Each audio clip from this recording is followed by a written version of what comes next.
Hello दोस्तों, सभी को राधे राधे, जय श्री श्याम। कल है पुत्रदा एकादशी। आज मैं आपको पुत्रदा एकादशी की कहानी सुनाने जा रही हूँ। कृपया आप इसे ध्यान से सुने। और कल है एकादशी का व्रत।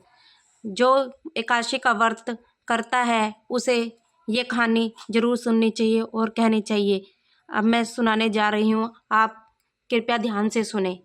धर्मराज युधिष्ठिर ने पूछा, हे श्री कृष्ण, अब आप पौ माह के व्रत में बारे में समझाइए। इस दिन कौन से देवता का पूजन होता है तथा उसकी क्या विधि है। इस पर श्री कृष्ण बोले, हे राजन, पौ शुक्ल पक्ष की एकादशी का नाम पुत्रदा एकादशी है। इसकी पूजन विधि से करना चाहिए। इस व्रत में नारायण भगवान की पूजा करनी चाहिए। इसके पुण्य से मनुष्य तपस्वी, विद्वान और लक्ष्मीवान होता है। इसकी मैं एक कथा कहता हूँ, सुनो।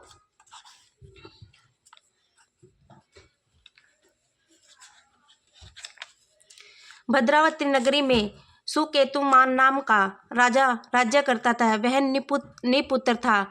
उसकी स्त्री का नाम सेव्या था। वह सदैव निपुती होने के कारण चिंतित रहती थी। इस पुत्रीहीन राजा के पितर रो रो कर पिंड लेते थे और सोचा करते थे, इसके बाद हमें कौन पिंड देगा। इधर राजा को भी राज्य वैभव से भी संतोष नहीं होता था। इसका एकमात्र कारण पुत्रहीन होना था।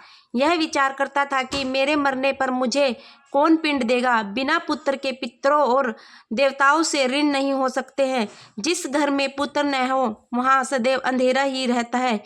इसलिए मुझे पुत्र की उत्पत्ति के लिए प्रयत्न करना चाहिए। पूर्व जन्म के कर्मों से ही इस जन्म में पुत्र, धन आदि मिलते हैं। इस तरह राजा रात दिन इसी चिंता में लगा रहता है। एक दिन राजा ने अपना शरीर त्याग देने की सोची, परंतु विचार करने लगा कि आत्मघात करना महापाप है। राजा इस तरह मन में विचार कर एक दिन छिपकर वन को चल दिया। राजा घोड़े पर सवार होकर वन में पक्षियों और वृक्षों को देखने लगा। हाथी अपने बच्चों और हथिनियों के बीच में घूम रहे हैं। राजा सोच विचार में लग गया। राजा प्यास के कारण अत्यंत बेचैन होने लगा और पानी की तलाश में आगे बढ़ा। कुछ ही आगे जाने पर उसे एक सरोवर मिला। उस सरोवर के चारों तरफ मुनियों के आश्रम बने थे। उस समय राजा के दाहिने अंग फड़कने लगे। राजा मन में प्रसन्न होकर सरोवर के किनारे बैठे हुए मुनियों को देखकर घोड़े से उतरा और दंडवत करके सम्मुख बैठ गया।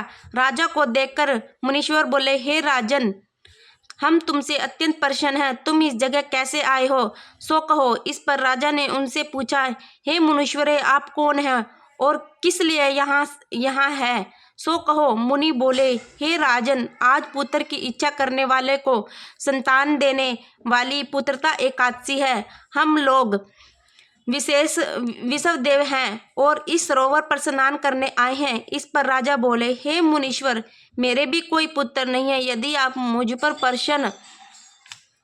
प्रसन्न है तो मुझे एक पुत्र का वरदान दीजिए।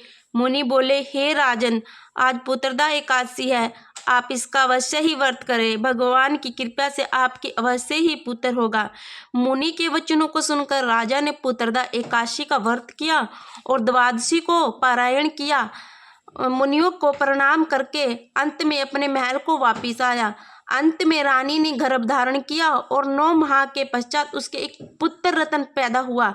वह राजकुमार अंत में अत्यंत वीर, धनवान, यशस्वी और प्रजापालक हुआ। श्री कृष्ण भगवान बोले, हे राजन, पुत्र प्राप्ति के लिए पुत्रदा एकादशी का व्रत करना चाहिए।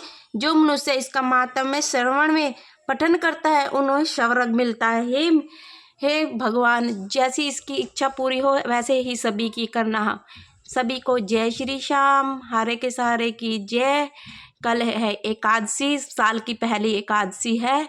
जरूर करें इसे। पुत्रदा एकादशी है। इस व्रत को करने से हमें बहुत सारा फल मिलता है, बहुत सारा फल मिलता है। जय श्री श्याम सभी को।